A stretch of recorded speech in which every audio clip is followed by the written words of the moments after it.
Muy bien. Bueno, como último punto, como les vengo advirtiendo desde hace algunos puntos, este es el último de este magnífico libro, básico para el sendero de la Kabbalah, pero muy importante porque te da la bienvenida a aspectos y reglas del sendero que debemos profundizar y nunca debemos olvidar en el camino hacia la superación espiritual. Así pues, ahora vamos a leer, voy a tratar de leer un poquito más de corrido este asunto de la búsqueda de la Kabbalah que el doctor Lyman escribe por último en este libro. Dice así: hay una pregunta que se me hace a menudo, dice el doctor Lyman, en las diversas conferencias y entrevistas con respecto a cómo llegué a la Kabbalah. Probablemente, dice el Rab, si me dedicara a algo diferente que no tuviera nada que ver con la Kabbalah, podría entender la validez de esta pregunta. Pero la Kabbalah es la enseñanza de la meta de nuestras vidas. Un tema que es para cada uno de nosotros tan cercano y relevante. Creo que una pregunta más correcta sería la siguiente: ¿cómo descubrió que las preguntas sobre sí mismo y sobre la vida se encuentran en la Kabbalah? ¿Cómo descubrió la Kabbalah? En vez de la pregunta que dice ¿por qué le preocupa eso? Y el Rab dice lo siguiente: aún cuando me encontraba en la etapa de la infancia, así como muchos otros, me hice la pregunta, ¿por qué existo? Y esta interrogante me perturbó constantemente, por supuesto, cuando no era eliminada por la búsqueda de otros placeres. Sin embargo, muchas veces surgió la pregunta, aunque intenté reprimirla con varias metas falsas: lograr una profesión interesante y sumergirme en ella, o emigrar a mi propio país, una meta que perseguí por muchos años. Habiendo arribado a Israel en 1974, dice el Rab, continué luchando con la misma pregunta sobre el significado de la vida. Intenté encontrar una razón para la cual valiera la pena vivir. Habiendo revisado las posibilidades previas a mi disposición, política, negocios, etc., para ser como los demás, aún así no podía poner fin a esa pregunta persistente. ¿Por qué razón continúo haciendo todo esto? ¿Qué gano con ser igual a los demás?, se preguntaba el Rab. Incitado por las dificultades materiales y morales, dice el Rab, y al darme cuenta que no podía hacer frente a la realidad, decidí dar un giro hacia la vida religiosa en 1976, con la esperanza que este rumbo y los pensamientos e ideas derivadas de esto fueran apropiadas para mí. Nunca sentí una inclinación en particular hacia las humanidades. Jamás, dice el Rab, me fascinó el estudio de la psicología. ni tampoco podía realmente apreciar la profundidad de Dostoyevsky, un escritor muy importante en Rusia. Todos mis estudios en humanidades eran de un nivel mediocre. No se destacaron por una profundidad particular de pensamiento o de sentimiento. Desde temprana edad, dice el Raf, sin embargo, tenía una fuerte veneración hacia la ciencia, la cual parecía ser muy beneficiosa. En cierto punto, me topé con un anuncio de una clase de Kabbalah.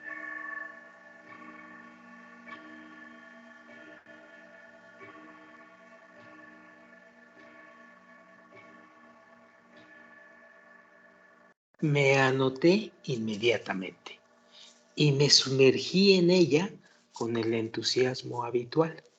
Compré toneladas de libros, dice el Raf, y esto fue en 1978. Y comencé a profundizar en ellos para conseguir todas las respuestas, aun cuando a veces tomaba semanas.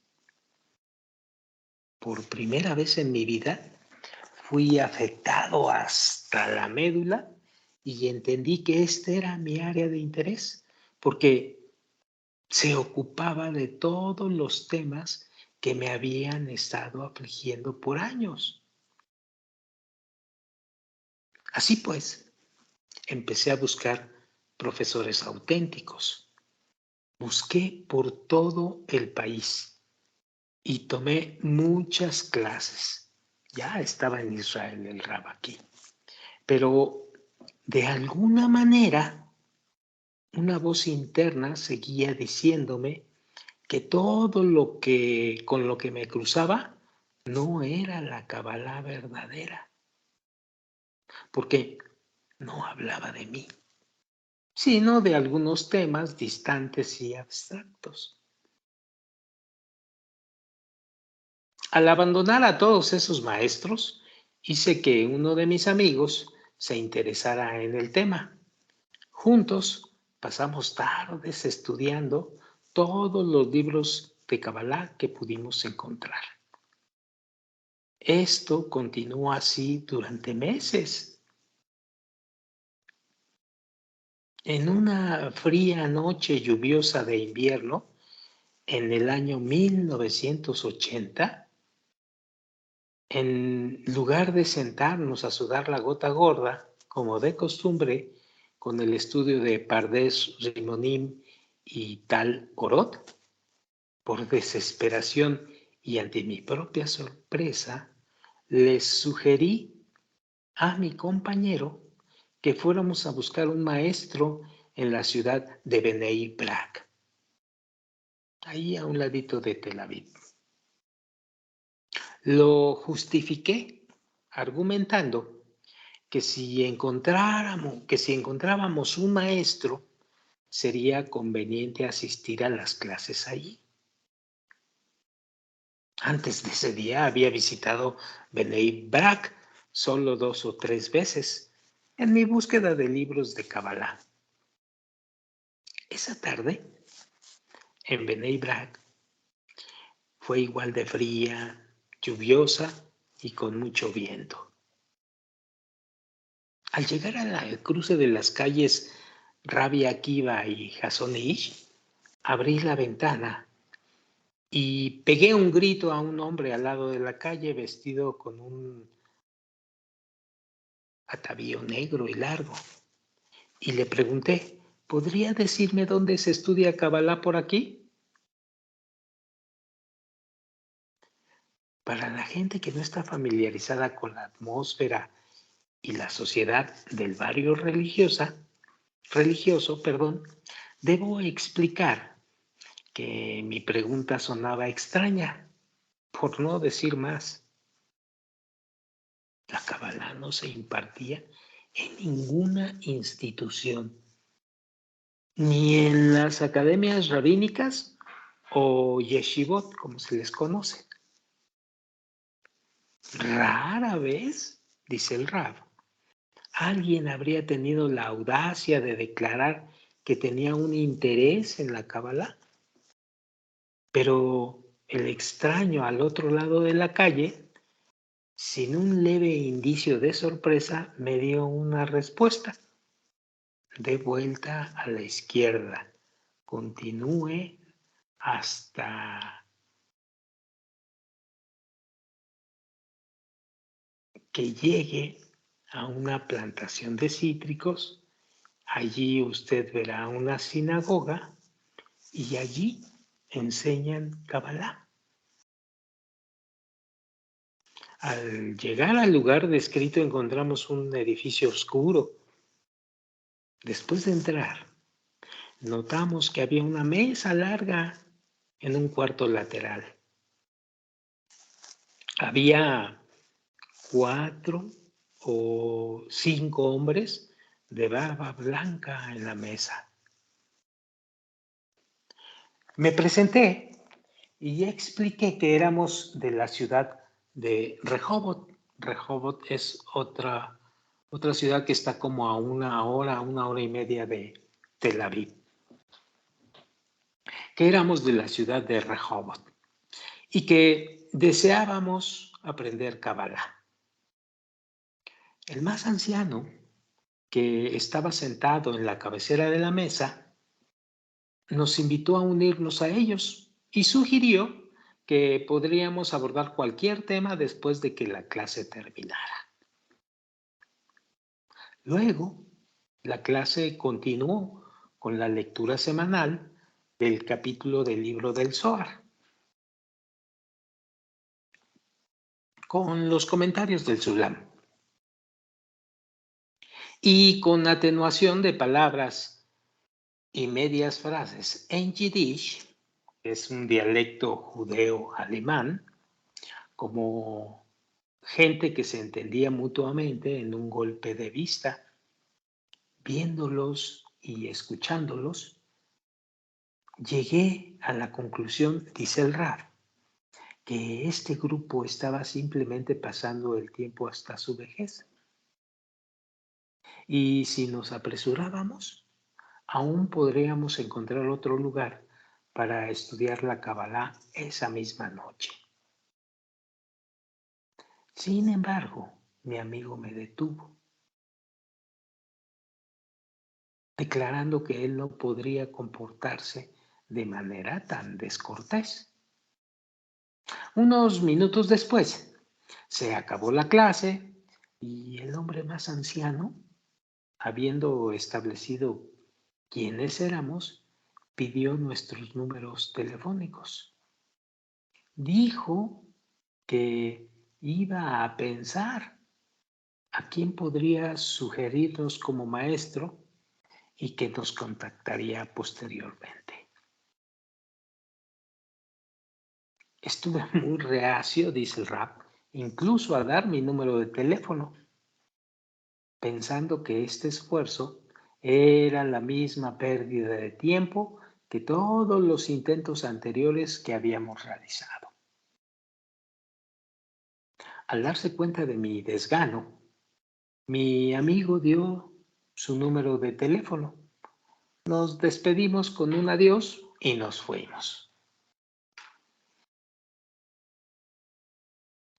La noche siguiente, mi amigo vino a mi casa y me contó que el anciano le había llamado y nos había ofrecido un maestro de Kabbalah. Él también me informó que ya había sido organizada una reunión y que iba a tomar lugar en esa misma noche. No tenía ganas de pasar otra vez mi tiempo en vano, dice el Rab, pero sucumbí ante las súplicas de mi amigo. Así pues, llegamos. El anciano llamó a otro hombre apenas más joven que él mismo, pero también con una barba blanca. Le dijo unas cuantas palabras en yiddish al hombre más joven y nos dejó a solas con él. Este último sugirió que nos sentáramos y comenzáramos a estudiar de inmediato. Él recomendó que empezáramos con un artículo titulado Una introducción a la Kabbalah, el cual mi amigo y yo habíamos intentado entender en numerosas ocasiones. Nos sentamos en una de las mesas en el cuarto vacío del Beit Knesset en la sinagoga. El hombre comenzó a leer párrafo por párrafo y a explicar el significado de cada uno. Es siempre difícil, dice el Rab, para mí recordar ese momento, esa aguda sensación que después de una búsqueda interminable, yo finalmente había encontrado aquello que había buscado durante tantos años y que no podía encontrar en ningún otro lugar. Al final de la clase, fijamos nuestra próxima lección para el día siguiente, dice el Rab. A la cita llegué equipado con una grabadora. Al enterarnos que las clases más importantes tomaban lugar entre las 3 y las 6 de la mañana, comenzamos a asistir a ellas todas las noches.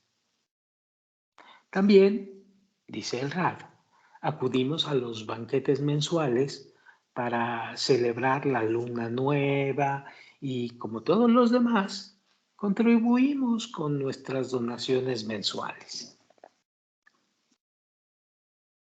Motivado por el deseo de descubrir todo por mí mismo, dice el Rab, y en general siendo más agresivo, me metí a menudo en discusiones.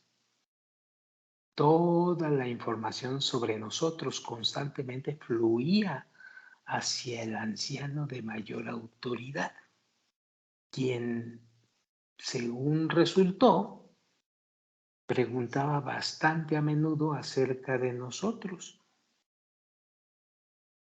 Un día, dice el Rab, nuestro maestro me informó que después del rezo matinal, alrededor de las 7 de la mañana, el jerarca podía estudiar conmigo la introducción al libro del Zohar. Sin embargo, al ver que yo no entendía, después de 2 o 3 clases, pues el anciano, a través de nuestro propio maestro, anunció que las clases cesarían. Yo, dice el Rab, habría seguido estudiando, aunque sentí que no entendía nada. Estaba dispuesto a leer todo mecánicamente con él, motivado por la necesidad de entender el profundo significado de las líneas. Sin embargo, él debió haber sabido que todavía no había llegado mi hora y finalizó las clases, pese a que yo estuviera terriblemente ofendido. Pasaron varios meses, dice el Rab, y a través de nuestro maestro habitual, el principal guía espiritual me preguntó si podría llevarlo a ver un doctor en Tel Aviv. Por supuesto, estuve de acuerdo, dice el Rab. De camino hacia nuestro destino, él habló mucho sobre varios temas. Yo, por mi lado, dice el Rab, intenté hacer preguntas pertinentes a la Kabbalah. Y fue entonces cuando me dijo que mientras no entendiera nada, él podría hablar conmigo sobre todo, pero que en el futuro, cuando yo empezara a comprender, él dejaría de ser tan franco conmigo.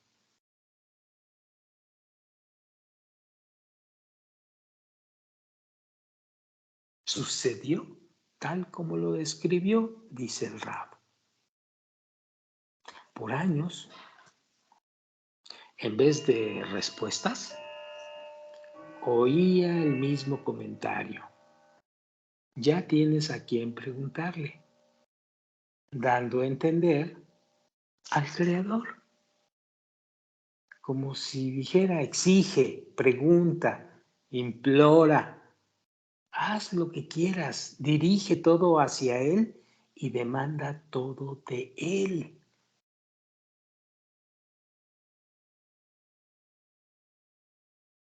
Las visitas al doctor no ayudaron, dice el Rab, y el anciano tuvo que ser ingresado al hospital con una infección de oído por un mes completo. Con el tiempo tuve que acompañarlo muchas veces a sus viajes al doctor. El día que entró al hospital, decidí quedarme con él toda la noche. Durante todo ese mes, iba al hospital a las 4 de la mañana. Me saltaba la cerca, pasaba silenciosamente por el edificio y entonces estudiaba. Durante todo ese mes, desde entonces, Baruch Shalom Halevi Ashraf, el hijo mayor del Bala Sulam, se hizo mi rabino. Después de ser dado de alta del hospital, regularmente hacíamos paseos a los parques y tomábamos largas caminatas.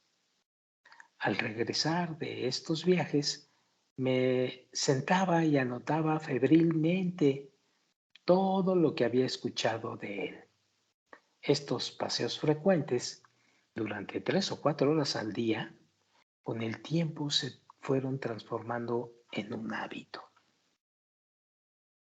En los primeros 2 años, seguí pidiéndole permiso al rabino para mudarme a un lugar más cerca de donde él vivía, pero él siempre contestó que no veía ninguna necesidad de la mudanza, puesto que mis viajes desde Rehoboth representaban esfuerzos que me traían un beneficio espiritual. Sin embargo, cuando 2 años más tarde el rabino mismo sugirió que me mudara a Bnei Brak, por alguna razón no tenía ninguna prisa. Tampoco apurado estuve que mi rabino fue y me consiguió un departamento cerca de él. Y empezó a presionarme para que me mudara.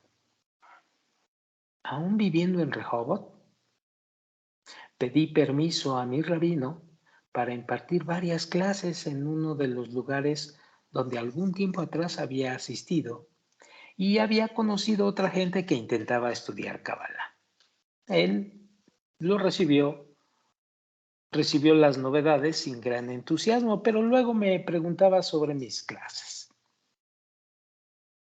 Cuando le conté que había una oportunidad de invitar a varios hombres jóvenes a unirse a nosotros en Bnei Brak, el rabí estuvo de acuerdo, pero de manera cautelosa. Por lo tanto, varias decenas de hombres jóvenes se unieron a nuestra sinagoga y el sereno y retirado lugar se transformó en un establecimiento lleno de vida. Los primeros 6 meses Fueron testigos de casi 10 casamientos.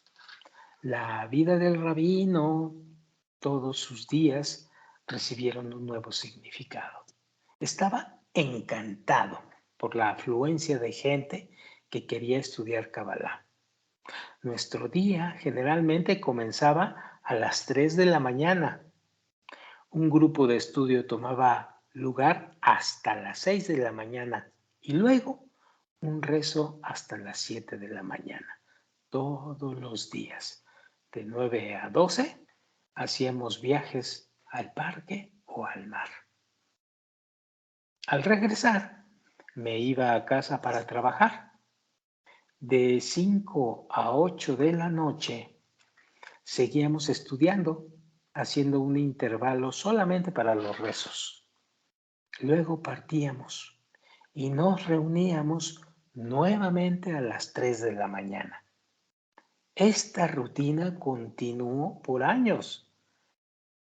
Grabé todas las clases, por lo que hasta la fecha la colección sobrepasa las 1000 cintas.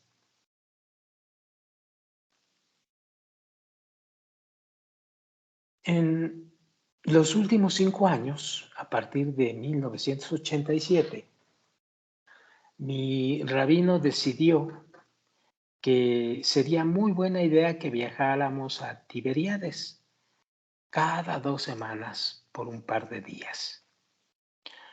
Tiberíades es una ciudad un poquito más hacia el norte de Tel Aviv.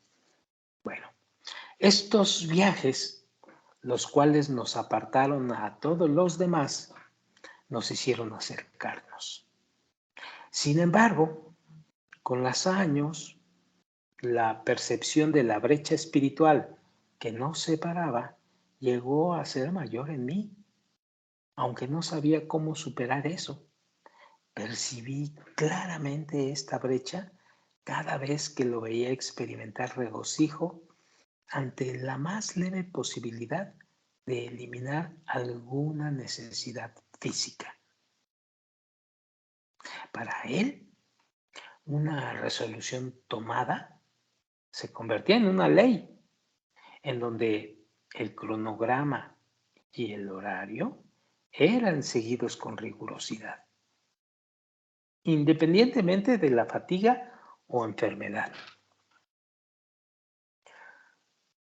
Al borde de un colapso por agotamiento, realizaba todo lo que estaba planeado para el día hasta el último detalle, sin nunca disminuir la tarea asumida, sin aliento, producto de la fatiga, sufriendo de respiración entrecortada. Jamás canceló ni siquiera una cita o clase. Y nunca doblegó ninguna de sus responsabilidades a otra persona. Al observar constantemente su comportamiento, yo perdía la confianza en mí mismo y en mi propio éxito posible, aunque entendía que esta fuerza sobrenatural emanaba de darse cuenta de la grandiosa tarea ante él y de la ayuda desde lo alto. No puedo olvidar, dice el Rab, ni un solo momento que pasé con él durante nuestros viajes a Tiberíades y al Monte Merón, cuando pasaba largas tardes sentado frente a él, absorbiendo su mirada, sus discursos, sus canciones. Estos recuerdos viven en lo más profundo de mi ser y tengo la certeza que determinan y dirigen mi sendero, incluso hoy en día, dice el Rab. La información que fue recogida en el proceso de las interacciones diarias con él, en el lapso de 12 años, vive y opera de manera independiente.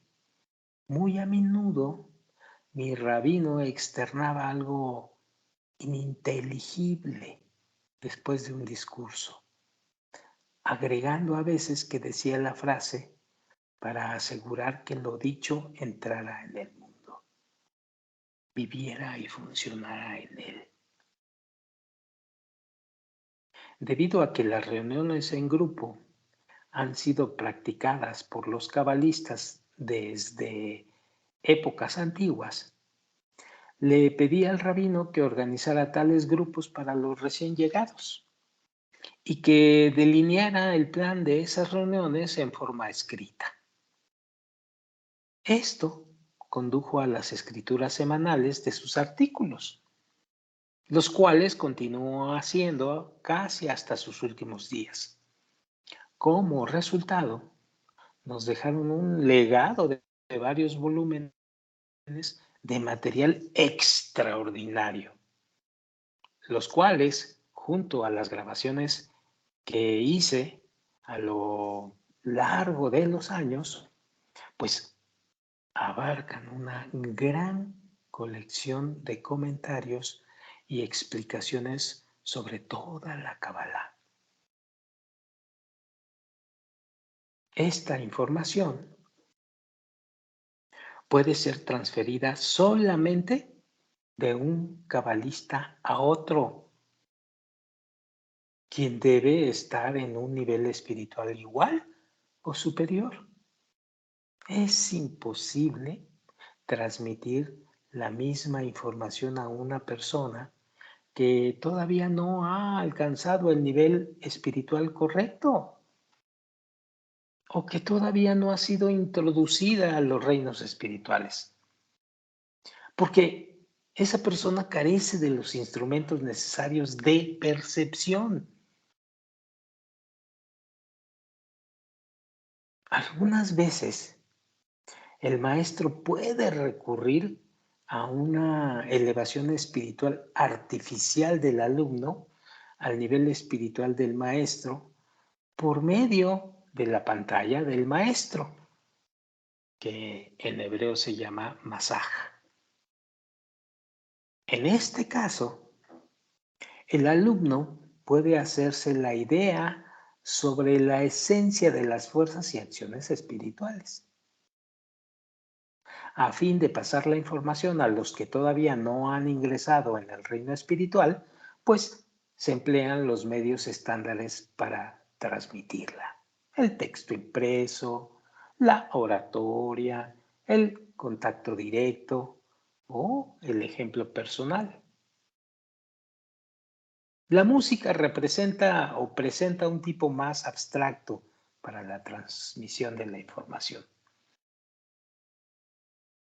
Así como la luz visible, esta también consiste de 7 fuerzas, cualidades, tonos primarios, en vista del hecho de que la entidad espiritual, es decir, el Parsuf, que gobierna nuestro mundo, conocida como Parsuf Serampin, de Atzilut, consta de 7 partes o sefirot. Ya lo veremos a profundidad, digo yo. Sigo leyendo. Dependiendo de la situación particular de cada uno, la persona discernirá varios estados espirituales del compositor en una melodía cabalista determinada. Esta persona no tiene que estar necesariamente en el mismo nivel espiritual que el compositor de la melodía, sino que el significado interno podrá ser captado al grado en que el nivel espiritual personal lo permita.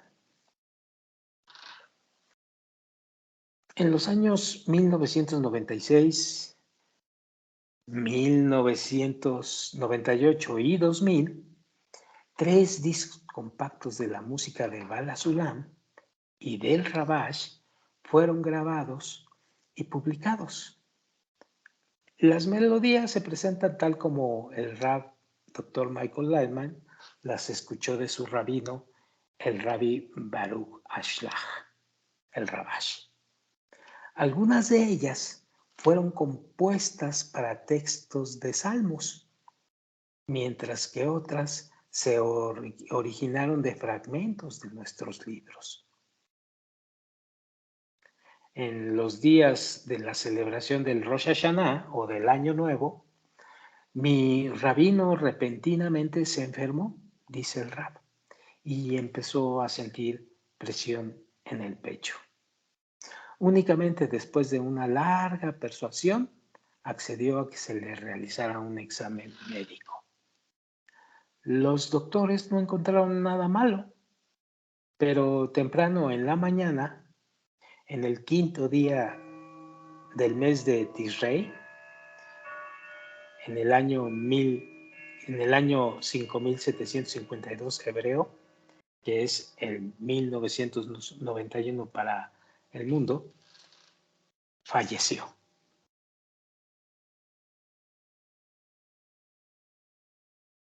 Decenas de alumnos que formaban parte del grupo durante esos últimos años siguen estudiando Kabbalah y buscando el significado interno de la creación.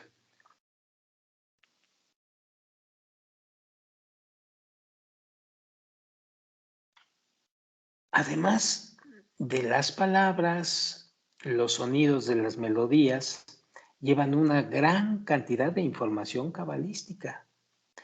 En cuanto a los textos, tal como sabemos, a través de la descripción del significado de las letras del artículo titulado Los nombres del Creador, estas pueden ser utilizadas para transmitir más que el simple significado literal, o también para traspasar el contenido espiritual interno de la información. Pero será hasta que un individuo adquiere las percepciones que corresponden al significado espiritual de los nombres y de las acciones, será que la lectura de palabras puede ser comparada al hecho de poner platos vacíos en la mesa y adherir a ellos etiquetas con los nombres sofisticados de sofisticados platillos. El rabino Yehuda Ashlag y su hijo mayor, el rabbi Baruch Ashlag, mi rabino, dice el rab, a través de sus esfuerzos han desarrollado y adaptado esta enseñanza para las necesidades de esta generación, para el tipo de almas que deciden a este mundo hoy en día. La información espiritual es transmitida al cabalista desde lo alto, sin el uso de palabras, y es recibida simultáneamente por todos los órganos sensoriales, así como también por el intelecto. De modo que se capta en su totalidad de forma instantánea. La enseñanza continúa viviendo, tal como en los siglos anteriores.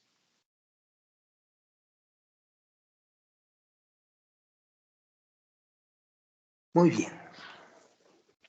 Con esto damos por terminado este hermoso escrito que se llama Alcanzando los Mundos Superiores. Por supuesto, vamos a seguir leyendo y grabando las lecturas y algunas palabras de su servidor en el futuro, y vamos a continuar estudiando para los que quieren madurar más el deseo de alcanzar al Creador y el deseo del propósito de la vida. Así pues, con esto terminamos este libro Alcanzando los Mundos Superiores y vamos a esperar otro texto que pronto les vamos a dar a conocer. Muchas gracias, ha sido un placer y nos vemos en el próximo grabación. Buenas noches.